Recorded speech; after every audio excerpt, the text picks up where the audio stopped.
Hi, 5th grade. Today you'll be doing 2 assignments on iExcel. The first one is II4 using guide words. Remember, guide words, they are in dictionaries. They tell what words that you will find on the page and what words fall in between these two spellings. So we have piano and protest. So the first word that you're going to see on your page is piano. So we know we're going to see words that fall in between Piano. The last word we're going to see is protest on our page. We know that we'll see things that fall before protest. So we have to figure out which of these words will fall in between these two words. So we have piano and protest. So let's look at powder. Would powder fall in between these two words? I know that po can fall after pi. Can po go before PR? It can. So, but let's make sure with patience. So we have PAT. I know this one is automatically not it because PA become before PI, become before this word. So it has to be this one. Okay, that's what you're doing on this assignment. You're going to get to the first flag. The next one is summarizing a story. Okay, so what you're going to do on this one is you're going to read the story, and it's going to ask you about different parts of the story and how you can summarize them in your own words. When we summarize a story, we put the story in our own words. We retell it in a different way. Okay, so this is called putting the pieces together. So we're going to read this together, and then we're going to think about what background would go first. How could we summarize the background in a sentence or two? Slowly but surely, Aaron and his grandparents were making progress. Boxes of all sizes were piling up throughout the house. Aaron's grandparents had lived in the house for decades and had gathered many possessions. Aaron was helping them pack up everything from dusty knickknacks to pieces of furniture. They were going to a smaller house nearby, and Aaron was grateful they weren't moving too far away. The dining room was full of fragile keepsakes, many from India, where his grandparents were born.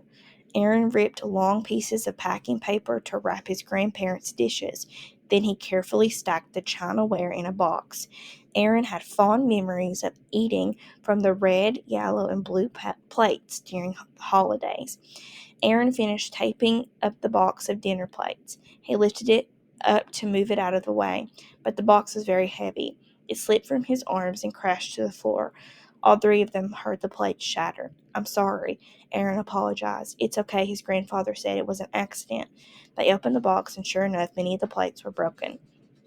Only a few of them remained whole. Aaron knew that the plates were from his grandparents' native country. They had been passed down from another generation. Aaron cringed. He felt terrible. "It was an accident," his parents repeated, patting him on the back. "Don't worry." Carefully, they put the broken pieces into a garbage bag. Aaron's grandfather carried the bag to the garbage can in their garbage. They continued packing for a little while, but Aaron still felt guilty. He struggled to think of a way to make it up to his grandparents. Soon, Aaron saw his father's car pull into the driveway. "I have to go," he said. "My dad is here to pick me up." He kissed them both and left through the garage. Aaron saw a bag of broken plate pieces and grabbed it. "What's that?" his father asked as Aaron climbed into the car. Aaron looked at the bag in his hands as the idea came to him. "This," he said, "is an art project."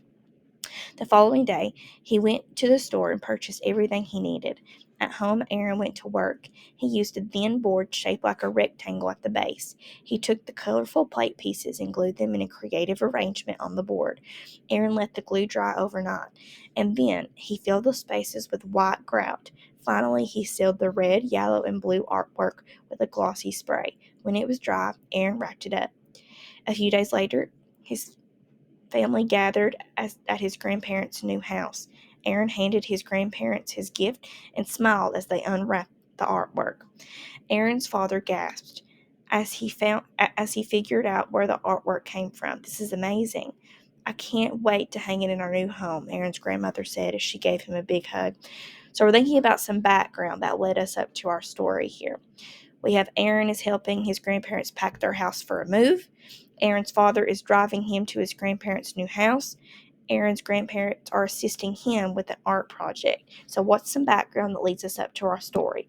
We know that Aaron, at the beginning of our story, his grandparents had lived in the same house. They were moving to a smaller house, and that he was grateful that they weren't moving away, and he was helping them pack because he accidentally moved a box and it dropped and the plates broke.